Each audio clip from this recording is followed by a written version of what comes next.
বিসমিল্লাহির রহমানির রহিম। সুপ্রিয় শিক্ষার্থীরা, তোমরা সবাই কেমন আছো? আশা করি সবাই ভালো আছো। আমি Mohammad Saddam Hossain, lecturer, information and communication technology, Shahidul Alhaj Mohammad Abu Taher college. গতকালকে তোমাদেরকে আমি গত ক্লাসে একটা টপিক পড়াচ্ছিলাম গ্লোবাল ভিলেজ সম্পর্কে। সেই গ্লোবাল ভিলেজ যে আমরা তোমাদেরকে কিছু টপিক পড়াচ্ছিলাম, বিশ্বগ্রামের ধারণা সংশ্লিষ্ট উপাদানসমূহ। এই উপাদানসমূহের মধ্যে রয়েছে যোগাযোগ, কর্মসংস্থান, চিকিৎসা, শিক্ষা, চিকিৎসা, গবেষণা, অফিস, বাসস্থান, ব্যবসা বাণিজ্য, বিনোদন, সামাজিক যোগাযোগ, সংবাদ ও সংস্কৃতি। এইসব টপিক পড়ানোর পূর্বেই আমরা তোমাদের এটার একটু পূর্ব ধারণা কিছু রয়েছে, সেই ধারণাগুলো একটু তোমাদেরকে আমি দিয়ে রাখি। বিশ্বগ্রামের প্রতিষ্ঠার মূল উপাদানগুলো কি সেটা আগে আমাদের জানতে হবে। এইসব উপাদান জানার পূর্বেই আমাদের সেই উপাদানগুলো জানতে হবে। তাহলে বলা হচ্ছে কি, তথ্য ও যোগাযোগ প্রযুক্তির কল্যাণে গ্লোবাল ভিলেজ বা বিশ্বগ্রামের ধারণা বাস্তবায়ন ও এর প্রতিষ্ঠাতা হচ্ছে। নিচে এই সম্পর্কে আলোচনা করা হলো। তাহলে এগুলোর জন্য প্রতিষ্ঠা করার জন্য আমাদের সর্বপ্রথম লাগবে হার্ডওয়্যার, সফটওয়্যার, যেগুলো আমরা গত ক্লাসে একটু পড়েছিলাম। হার্ডওয়্যার, সফটওয়্যার, নেটওয়ার্ক সংযুক্তি বা কানেক্টিভিটি, ডাটা এবং মানুষের সক্ষমতা। তাহলে এগুলো সম্পর্কে আমরা একটু বিশদ জেনে নিই। হার্ডওয়্যার কি সেটাকে জেনে নিই। বিশ্বগ্রামের যে কোনো ধরনের যোগাযোগ বা তথ্য আদান প্রদানের জন্য প্রয়োজনীয় উপযুক্ত হার্ডওয়্যার সামগ্রী। তাহলে প্রয়োজন হচ্ছে কি, হার্ডওয়্যার সামগ্রীর প্রয়োজন হয়। এই হার্ডওয়্যারের মধ্যে রয়েছে কম্পিউটার এবং তার সাথে সংযুক্ত পেরিফেরাল যন্ত্রপাতি, lens, mobile, smartphone, audio video recorder, satellite, radio, television ইত্যাদি সবগুলো হচ্ছে হার্ডওয়্যারের অংশ। তাহলে আমরা প্রথমে আগে জেনে নিলাম কি হার্ডওয়্যার। হার্ডওয়্যার হচ্ছে কি, তাহলে হার্ডওয়্যার হচ্ছে এমন একটা যন্ত্রাংশ, মূলত হচ্ছে যন্ত্রাংশ, যে যন্ত্রাংশের মাধ্যমে আমরা একটা আরেকটা জায়গায় আমরা একটা প্রযুক্তির মাধ্যমে অন্য একটা প্রযুক্তিতে কানেক্টেড হতে পারি। তারপর হচ্ছে সফটওয়্যার। সফটওয়্যার কি আমরা জেনে নিই। বিশ্বগ্রাম প্রতিষ্ঠার জন্য হার্ডওয়্যারের পাশাপাশি সফটওয়্যারের প্রয়োজন। সফটওয়্যারের মধ্যে রয়েছে বিভিন্ন ধরনের operating system, broadcasting software, communicating software এবং প্রোগ্রামিং ভাষা ইত্যাদির মাধ্যমে আমরা বিভিন্নভাবে প্রোগ্রাম করে এই হার্ডওয়্যারকে রান করার জন্য এই প্রোগ্রাম বা সফটওয়্যারগুলো প্রয়োজন হয়। 3 নম্বর হচ্ছে সংযুক্তি বা কানেক্টিভিটি।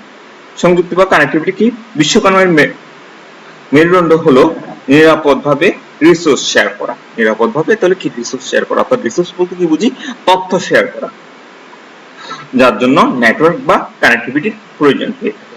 বিভিন্ন ধরনের এর মাধ্যমে আমরা বিভিন্ন ধরনের তথ্য উপাত্ত বিশ্বগ্রামের প্রতিটি মানুষের নিকট পৌঁছে দিয়ে থাকি। নিরাপদ তথ্য আদান প্রদানই হচ্ছে বিশ্বগ্রামের মূল ভিত্তি। তাহলে কি হচ্ছে, নিরাপদ তথ্য আদান প্রদান করাই হচ্ছে বিশ্বগ্রামের উদ্দেশ্য। এর জন্য দরকার হচ্ছে নিরাপদ নেটওয়ার্ক। ডেটা। ডেটা কি, ডেটা বা তথ্য। ডেটা হলো সাজানো নয় এমন কিছু বিশৃঙ্খল ফ্যাক্ট। ডাটাকে প্রসেসিং বা প্রক্রিয়ার মাধ্যমে ব্যবহারযোগ্য ইনফরমেশনে তথ্যে পরিণত করাকে বলা হয় ডেটা। তাহলে বিশ্বগ্রামে বসবাসরত প্রয়োজনীয় বিভিন্ন তথ্য বা ডাটা থেকে কম্পিউটারের মাধ্যমে প্রসেসিং করে পাওয়া যায়। বিশ্বগ্রামে ডাটা বা তথ্য মানুষের প্রয়োজনে একে অপরের সাথে বিনিময় মূল্য বা অর্থমূল্যে শেয়ার করে থাকে। সাপোজ এটা কিভাবে বলতে পারি, অর্থমূল্য। এখন তোমাদেরকে আমরা এই যে লেকচার দিচ্ছি, এটা হচ্ছে তোমরা হয়তো ফ্রিলি পেয়ে যাচ্ছ, কিন্তু এই ফ্রিলি পাওয়ার জন্য তোমাদের সবাইকে ইন্টারনেট কিনতে হয়। তাহলে কিছু এটার জন্য অবশ্যই তোমার কিছু না কিছু মূল্য দিতে হচ্ছে। এই জন্যই বলা হচ্ছে কি, এই ডেটাগুলোকে বিনিময় করার জন্য বিনামূল্যে বা অর্থের বিনিময়ে এটাকে শেয়ার করতে হবে। লাস্ট হচ্ছে কি, সক্ষমতা, মানুষের সক্ষমতা। বিশ্বগ্রামের উপাদানগুলোর মধ্যে মানুষের সক্ষমতা সবচেয়ে প্রয়োজনীয়। মনে করো আমার কাছে সফটওয়্যার আছে, হার্ডওয়্যার আছে, কানেক্টিভিটিও আছে, ডেটাও আছে, কিন্তু আমি মোবাইল ইউজ করতে জানি না বা ল্যাপটপ ইউজ করতে জানি না, বা আমার কাছে প্রযুক্তি নেই, বা আমি জানি না কিভাবে করতে হবে। তাহলে আমার এত কিছু থাকার পরেও করতে পারবো না, আমি এটাকে ব্যবহার করতে পারবো না। তাহলে এই জন্যই হচ্ছে সর্বপ্রথম হচ্ছে কি, আমাদের সবচেয়ে অন্যতম উপাদান হচ্ছে মানুষের সক্ষমতা। অর্থাৎ আমরা এই সক্ষম যখনই হব তখনই আমরা এগুলো নিয়ে কাজ করতে পারবো। আর এই বিশ্বগ্রামের ধারণা সম্পূর্ণরূপে বাস্তবায়ন করার জন্য আমাদের হচ্ছে ইন্টারনেট অফ থিংস, অর্থাৎ ইন্টারনেট সম্পর্কে আমাদের জানতে হবে। এই ইন্টারনেট অফ থিংস কি সেটা আগে আমরা জেনে নেই। সাম্প্রতিক সময়ে ইন্টারনেট অফ থিংস বা আইওটি, যাতে আইওটি মানে আইতে ইন্টারনেট, ওতে অফ, আর থিংস মানে টি, আইওটি আইওটি নিয়ে বিশ্বব্যাপী ব্যাপক আলোচনা রয়েছে। গুগল সহ বিভিন্ন সার্চ ইঞ্জিনে আইওটি সম্পর্কিত বিষয় নিয়ে জানার জন্য সার্চের পরিমাণ বেড়ে গেছে। তাহলে আইওটি কি আগে আমরা জেনে নেই। আইওটি পূর্ণ অর্থ কি বা সংজ্ঞাটা কি তাকে আমরা জেনে নেই। ইন্টারনেট অফ থিংস বা আইওটি হলো এমন একটি নেটওয়ার্ক যাতে বাহ্যিক বিভিন্ন ডিভাইস বা যন্ত্রপাতি, গাড়ি, বাড়ি ইত্যাদি সামগ্রী পরস্পর ডাটা সংগ্রহ ও বিনিময় করার জন্য electronic software, sensor, network connectivity ইত্যাদি অনুবদ্ধ থাকে। এই বিশাল নেটওয়ার্কে যা বিভিন্ন বস্তুকে ডাটা আদান প্রদান করতে সাহায্য করে। তাহলে ক্ষেত্রে এর মাধ্যমে আমরা মূলত আইওটির কাজটা করে থাকি। এখন আসা যাক আমাদের মেইন টপিক, যেটা তোমাদেরকে গত ক্লাসে আমি পড়িয়েছিলাম। এই টপিক জানার পরে মূলত আমাদের এই টপিকের কাজটা আছে এই যোগাযোগ, কর্মসংস্থান, এগুলো নিয়ে আমরা এখন আলোচনা করব। তাহলে সর্বপ্রথম আমরা যোগাযোগ কি সেটা সম্পর্কে জানবো। তাহলে আমরা এখানে একটা দেখি এগুলো কি, কিছু ছবি দেখতে পাচ্ছি। এখানে ছবিতে কিছু দেখা যাচ্ছে, www কি লেখা আসতেছে। আচ্ছা দেখি এগুলো কি বলে। যোগাযোগ কি আগে আমরা জানতে চাই। যোগাযোগ মানুষ সরাসরি কথা বলে, চিঠিপত্র লিখে, বিভিন্ন অঙ্গভঙ্গি প্রদর্শন করে, টেলিফোন, মোবাইল বা অন্য কোনো ডিজিটাল ডিভাইসের সাহায্যে মাধ্যমে মনের ভাব প্রকাশ করে বা বার্তা পাঠায়। অর্থাৎ যোগাযোগের মাধ্যমে মানুষ পরিবেশের অন্যতম প্রয়োজনীয় উপাদান, অর্থাৎ মানুষ বা কম্পিউটার, যার সাথে মানুষ মনের ভাব প্রকাশ করে থাকে এবং প্রয়োজনীয় ডেটা বা তথ্য আদান প্রদান করে থাকে। তাহলে এখন কি বলা হচ্ছে যোগাযোগ। যোগাযোগ কি? তাহলে যোগাযোগ হচ্ছে মানুষের সরাসরি কথা বলে, অর্থাৎ আমি তোমার সাথে সরাসরি যদি কথা বলতে পারতাম ক্লাসে নিয়ে, তাহলে একটা যোগাযোগ হতো। এখন যেহেতু তোমরা বাসায় বসে আছো, আমি কলেজে বসে আছি, বসে তোমাদের জন্য এই লেকচার তৈরি করতেছি, তাহলে তো অবশ্যই যোগাযোগ করতেছি, যে কোনো মাধ্যমে করতেছি। এই জন্য আমরা চিঠি লিখেও করতে পারি, বিভিন্ন অঙ্গভঙ্গি প্রকাশ করেও করতে পারি, টেলিফোন, মোবাইল বা অন্যান্য ডিজিটাল মাধ্যমে যোগাযোগ করতে পারি। এই জন্য হচ্ছে কি আমাদের হয়তো মানুষ লাগবে, কিংবা এই যে কম্পিউটার, আমি কম্পিউটার সামনে বসে রেকর্ডিং করতেছি, সেই রেকর্ডিং এর জন্য মনের ভাব প্রকাশ করতে পারি, সেজন্য এই মাধ্যম প্রয়োজন হয়। এই মানুষের এই যোগাযোগ মাধ্যম হচ্ছে তিন ধরনের। কয় ধরনের? তিন ধরনের। এক নম্বর হচ্ছে মৌখিক বা বাচিক, দুই নম্বর হচ্ছে অবাচিক, আর তিন নম্বর হচ্ছে লিখিত। এক নম্বর হচ্ছে কি মৌখিক বা বাচিক। তাহলে মৌখিক কি? মৌখিক হচ্ছে ফেস টু ফেস বা মুখোমুখি, বা টেলিফোন, মোবাইল, স্মার্টফোন, ইন্টারনেটের ভিআইপি সফটওয়্যারের মাধ্যমে, স্কাইপি বা ভাইবার বা বিভিন্ন ধরনের সফটওয়্যারের মাধ্যমে আমরা কি করতে পারি? কথা বলতে পারি। তাহলে এটা হচ্ছে সরাসরি, তুমি ওই প্রান্তে কথা বলতেছো, আমি এই প্রান্ত থেকে শুনতেছি, বা আমি বলতেছি তুমি শুনতেছো, তাহলে এটা সরাসরি হচ্ছে, ফেস টু ফেস কথা হচ্ছে। ডিজিটাল ডিভাইসের ব্যবহার করে কথা রেকর্ড আবার টেলিফোনের উত্তর দেওয়ার ব্যবস্থা থাকে, ভয়েস মেইল বলা হয়। এবং টেলিকনফারেন্সিং এবং ভিডিও কনফারেন্সিং ওই যোগাযোগের মধ্যে অন্তর্ভুক্ত হয়ে থাকে। এর মধ্যে হচ্ছে রেডিও এবং টেলিভিশনও আমাদের যোগাযোগের একটি অন্যতম মাধ্যম। অবাচিক, দুই নম্বর হচ্ছে আমাদের অবাচিক যোগাযোগ। অবাচিক যোগাযোগ হলো মানুষের মুখের কথা ব্যতীত বিভিন্ন অঙ্গভঙ্গি প্রকাশ করে, অর্থাৎ আমরা মুখে কথা না বলে বিভিন্ন ভাবে যদি অঙ্গভঙ্গি দিয়ে কথা বলে থাকি, তাকে বলা হয় অবাচিক ভাবে মনের ভাব প্রকাশ করে। এতে তথ্য আদান প্রদান করা যায়, যেমন মুখের বিভিন্ন অঙ্গভঙ্গি বা চোখের ইশারা বা হাতের ইশারা ইত্যাদি হচ্ছে এই অবাচিকের উপাদান। তিন নাম্বার হচ্ছে লিখিত। লিখিত যোগাযোগ হলো যেমন কোনো কিছু লেখে বা ফরম্যাটে ডকুমেন্ট আকারে চিঠিপত্র, লেটার ইত্যাদি, এগুলোকে আমরা ইমেইল বা ওয়েব পেজে বা ফ্যাক্স এর মাধ্যমে বা এসএমএস এর মাধ্যমে বা সংবাদপত্রের মাধ্যমে প্রকাশ করে থাকি। অর্থাৎ হচ্ছে কোনো একটা তথ্যকে আমরা যখন বিভিন্ন মাধ্যম, যেমন ডকুমেন্ট, যেমন পিডিএফ ফাইল বা ওয়ার্ড ফাইল, কিংবা চিঠিপত্র, লেটার বা ইমেল ইত্যাদি, বা ওয়েব পেজের মাধ্যমে, কিংবা ফ্যাক্স কিংবা এসএমএস, এগুলোর মাধ্যমে আমরা কি করতে পারি, বা সংবাদপত্রের মাধ্যমে আমরা এগুলো শেয়ার করতে পারি। বর্তমানে বিশেষ শক্তিশালী ও দ্রুততম যোগাযোগ ব্যবস্থা হচ্ছে ইলেকট্রনিক মাধ্যম। ইলেকট্রনিক মাধ্যম হচ্ছে ইলেকট্রিক মেইল, যার সারা দেশে বিশ্ব মানুষের সাথে বিভিন্ন ফলাফলের মুহূর্তে, যে কোনো মুহূর্তে আমরা এই খবরাখবর দিতে পারি।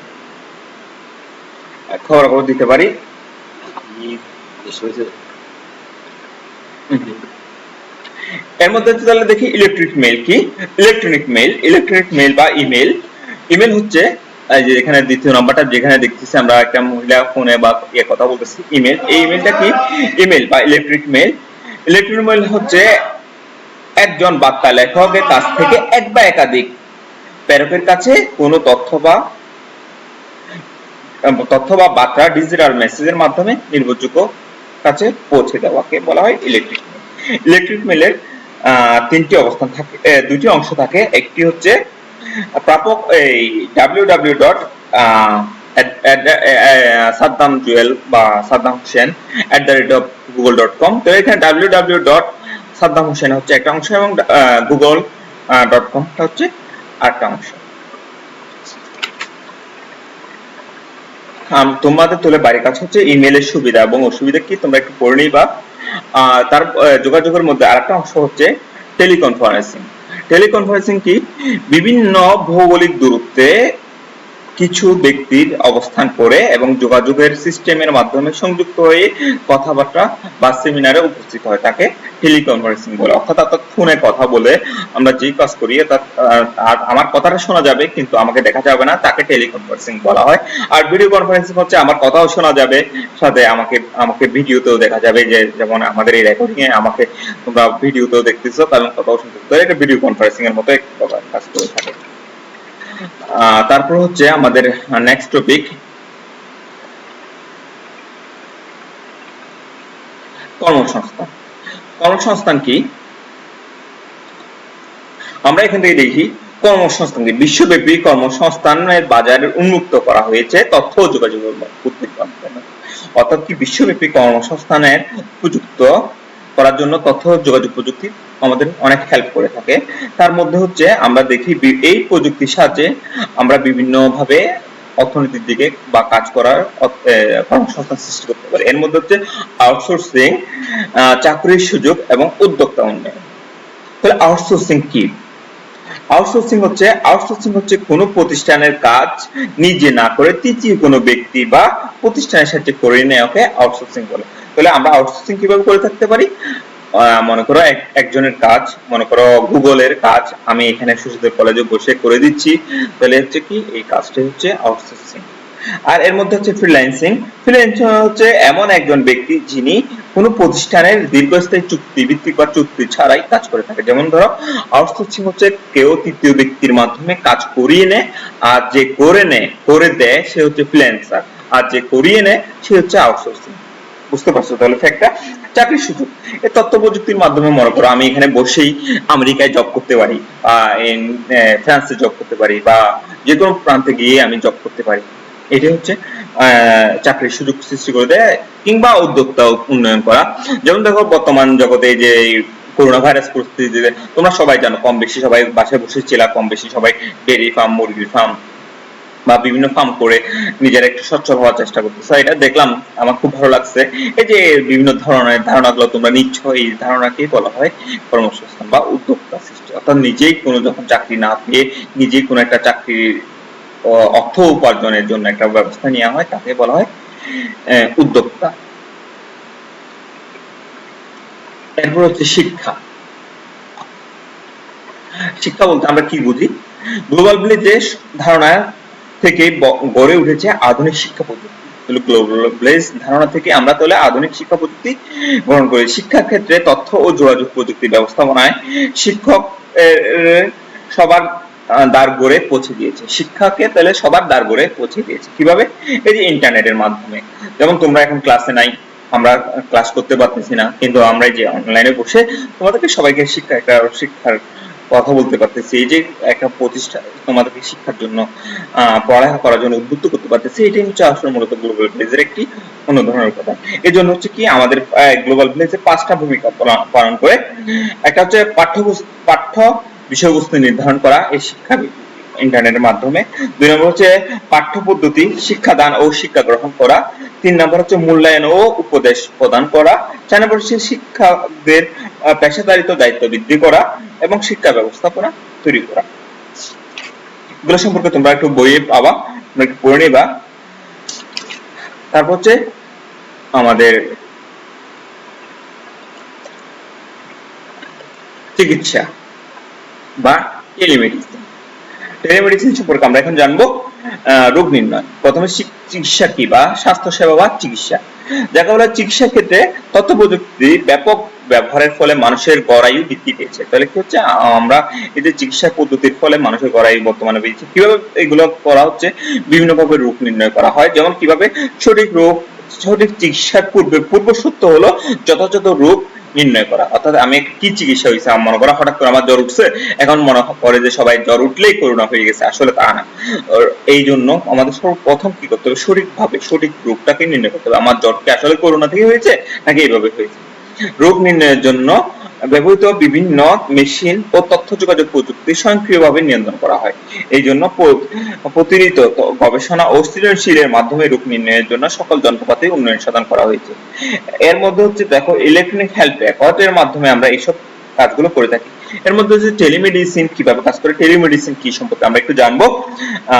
তথ্য ও যোগাযোগ প্রযুক্তির সাহায্যে কোন ভৌগোলিক বিভিন্ন দূরত্বে অবস্থিত রোগীকে বিশেষজ্ঞ চিকিৎসক, রোগ নির্ণয় কেন্দ্র, বিশেষায়িত নেটওয়ার্কের ইত্যাদি সমন্বয়ে স্বাস্থ্য সেবা দেওয়াকে টেলিমেডিসিন বলা হয়ে থাকে।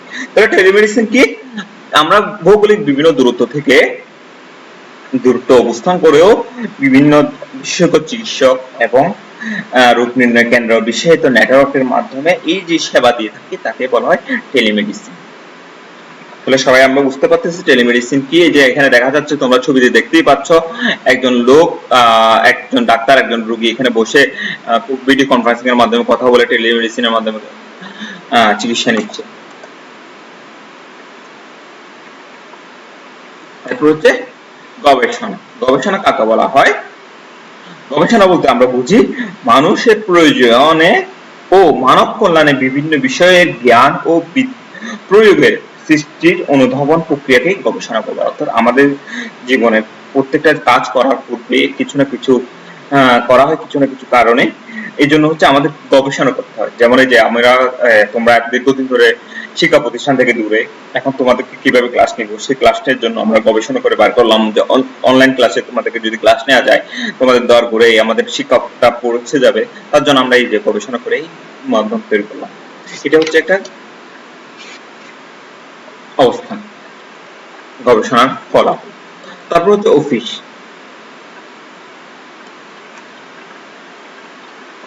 তাহলে এটা সম্পর্কে আমরা একটু জেনে নিই। অফিস কি? তথ্য যোগাযোগ প্রয়োগের মাধ্যমে অফিস সর্বাধিক কার্যক্রম, যেমন অফিসের প্রয়োজনীয় ডকুমেন্ট তৈরি, নথিভুক্ত ও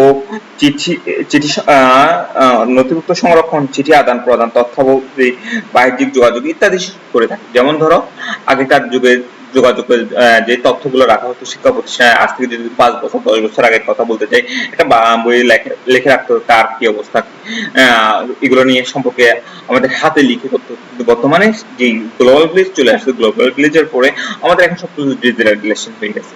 ডিজিটাল সব কিছু তথ্যগুলোকে আমরা কম্পিউটারের মাধ্যমে লিখে এগুলোকে ব্যবস্থা করে রাখি।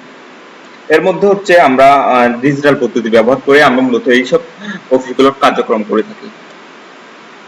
সামাজিক যোগাযোগ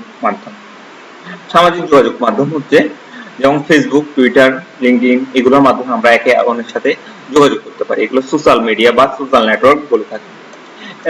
এরপর হচ্ছে আরেকটা টপিক আমাদের হয়তো বাদ পড়ে গেছে, এটা হচ্ছে বাসস্থান।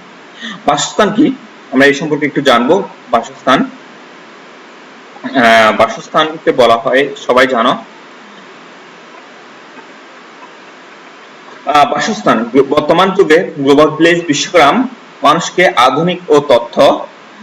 আধুনিক তথ্য ও যোগাযোগ প্রযুক্তির ভিত্তিতে বাসস্থান বা স্মার্ট হোম গড়ে তুলেছে। অর্থাৎ কি স্মার্ট হোম কি? স্মার্ট হোম হচ্ছে এমন একটি বাসস্থান যেখানে রিমোট কন্ট্রোলিং এর বা প্রোগ্রামিং ডিভাইসের সাহায্যে কোনো স্থান থেকে কোনো বাড়ির security system, control system, lighting system, cooling system, বিনোদন সিস্টেম এবং বিভিন্ন প্রয়োজনকে নিয়ন্ত্রণ করা যায়। তাকে বলা হয় ডিজিটাল বা স্মার্ট হোম বলা হয়। তাহলে এগুলো হচ্ছে মূলত আমাদের কাজ। এখন আমরা দেখব গ্লোবাল ভিলেজের প্রভাব। গ্লোবাল ভিলেজের প্রভাব আমাদের বিভিন্ন ভাবে হয়ে থাকে। যেমন এখানে দেখা যাচ্ছে এখানে আমরা বিভিন্ন টপিক গুলো পড়ে এখানে দেখতেছি একটা চার্ট দেওয়া আছে, চার্টটা তোমরা একটু পড়ে নিবা, পড়ে এখান থেকে আমরা জেনে নিব। তো আমরা এখন জানবো তথ্য ও যোগাযোগ প্রযুক্তি কি। তথ্য, তাহলে প্রথমে আগে দেখি তথ্য ব্যবস্থার সাথে সংশ্লিষ্ট প্রযুক্তিকে বলা হয় তথ্য প্রযুক্তি। অর্থাৎ তথ্য নির্ভরযোগ্য করার জন্য যে প্রযুক্তি ব্যবহার করে থাকে তাকে তথ্য প্রযুক্তি বলে। আর যোগাযোগ প্রযুক্তিকে এক স্থান থেকে অন্য স্থানে তথ্য আদান প্রদানের জন্য ব্যবহৃত প্রযুক্তিকে বলা হয় যোগাযোগ প্রযুক্তি। তাহলে এখানে আসুক, তথ্য ও যোগাযোগ প্রযুক্তি দুটোটাকে যখন একসাথে করা হয় তখন তাকে বলা হয় তথ্য ও যোগাযোগ প্রযুক্তি। এই যে এখানে তথ্য ও যোগাযোগ প্রযুক্তির জন্য আমরা কাজ করে যাচ্ছি। এই তথ্য প্রযুক্তির কাজ করার জন্য আমরা বিভিন্ন প্রসেসিং ব্যবহার করে থাকি, যেমন ডাটা প্রসেসিং, কৃত্রিম বুদ্ধিমত্তা, স্মার্ট সিস্টেম, এগুলো বিভিন্ন কাজগুলো আমরা করে থাকি তথ্য প্রযুক্তির বিভিন্ন ভাগগুলো। ব্রডকাস্টিং, অর্থাৎ আমরা যখন আমরা এই যে তথ্য প্রযুক্তিগুলোকে তোমাদেরকে আমরা বিভিন্ন দূরত্বে তথ্যগুলো পাঠাবো, কিভাবে পাঠাবো, হয়তো রেডিওর মাধ্যমে কিংবা টেলিভিশনের মাধ্যমে কিংবা হচ্ছে যেখানে টেলিফোন বা মোবাইল ফোনের মাধ্যমে তোমাদেরকে আমরা তথ্যগুলো পাঠাতে পারবো। এগুলো হচ্ছে মূলত আমাদের কাজ। তাহলে এই যে ইন্টারনেটের মাধ্যমে যে তোমাদেরকে এখন আমি কিভাবে এই তথ্যটা, যে আমি আমার লেকচারটা তোমাদের কাছে কিভাবে পাঠাবো, এই যে ইন্টারনেটের মাধ্যমে আমি তোমাদেরকে এই লেকচারগুলো পাঠাবো। তাহলে এখানে হচ্ছে সব বিভিন্ন কাজগুলো হচ্ছে তোমাদের এখানে। বিশ্বগ্রামের সুবিধা কি, আমরা আজকে দলীয় কাজ হিসেবে বিশ্বগ্রামের সুবিধা কি তোমরা সবাই বাসায় পড়ে নিবা, পড়ে আমাকে তোমরা অ্যাসাইনমেন্ট হিসেবে কমেন্ট করবা কিংবা ছবি তুলে এগুলো আমাকে পাঠাবা। আর হচ্ছে আমরা আজকে যেই পড়ালেখা করলাম গত 2 দিনে, বিশ্বগ্রাম কি তা আমরা জানি, অবশ্যই জানি। বিশ্বগ্রাম হচ্ছে এমন একটি ব্যবস্থা যেখানে আমরা কি করতে পারি, বিভিন্ন ভৌগোলিক দূরত্বে পুরো পৃথিবীটাকে একত্রে হাতের মুঠে নিয়ে এসেছি। কিভাবে? বিভিন্ন প্রক্রিয়ার মাধ্যমে। এগুলো সম্পর্কে আমরা তোমাদেরকে জানাবো। বাড়ির কাজ হচ্ছে তোমাদের বিশ্বগ্রামের পরিণত হওয়ার জন্য পেছনে তথ্য ও যোগাযোগ প্রযুক্তির ভূমিকাটা তোমরা সবাই কম বেশি জেনে নিবা। তোমাদের সকলকে ধন্যবাদ জানাবো। তার পূর্বে তোমাদেরকে আমরা একটা মেসেজ দিই। মেসেজটা হচ্ছে, তোমরা বাসায় যদি পড়ালেখা না করো এই করোনা পরিস্থিতিতে, আমি জানি না সবাই কম বেশি সুস্থই আছি আল্লাহর রহমতে এখন পর্যন্ত। তোমরা সুস্থ থাকবা। সুস্থ থাকার জন্য অবশ্যই আমাদের যা যা সেফটি মেনটেন করার সবগুলো করব। আর দ্বিতীয় কথা হচ্ছে, এই যে আমাদের ডিজিটাল অনলাইন ক্লাস শুরু হয়েছে, সেই ক্লাসের মাধ্যমে আমি জানি না আসলে ক্লাসের শ্রেণী কক্ষে থাকলে প্রতিদিন আমরা ক্লাস করাইতাম, তোমাদের সাথে যোগাযোগ করতাম, কথা বলে তোমাদের সুখ দুঃখ জেনে নিতাম, কেন কি বুঝো নাই, কি বুঝছো সব জানতে পারতাম। কিন্তু বর্তমানে যে অবস্থা, যে তোমাদেরকে ফিডব্যাক আমরা নিতে পারতেছি না। তো নিতে না পারার জন্য কি করব, তোমাদের অবশ্যই তাহলে ভালো করে পড়াশোনা করতে হবে। পড়াশোনা করে আমাদেরকে তোমাদের যেগুলো সমস্যা, যে টপিকটা বুঝো নাই সেই টপিকটা তোমরা আমাকে কমেন্টে জানাতে পারো কিংবা মেসেঞ্জারে মেসেজ করতে পারো। বিশেষ করে কমেন্ট করলে ভালো হয়, তাহলে আমরা বুঝতে পারবো তোমরা কি করতেছো। আর যদি বেশি পার্সোনাল সমস্যা হয়, এখানে আমার কন্টাক্ট নাম্বার আছে কিংবা আছে, মেসেঞ্জার আছে, ফেসবুক আছে, ফেসবুকে তোমরা কমেন্ট করবা, আমাকে টেক্সট করলে আমি রিপ্লাই দিব। ঠিক আছে, তাহলে সবাইকে ধন্যবাদ। আজকের মতো এখানেই আমার ক্লাস শেষ করতেছি। সবার সুস্থতা কামনা করে আসসালামু আলাইকুম।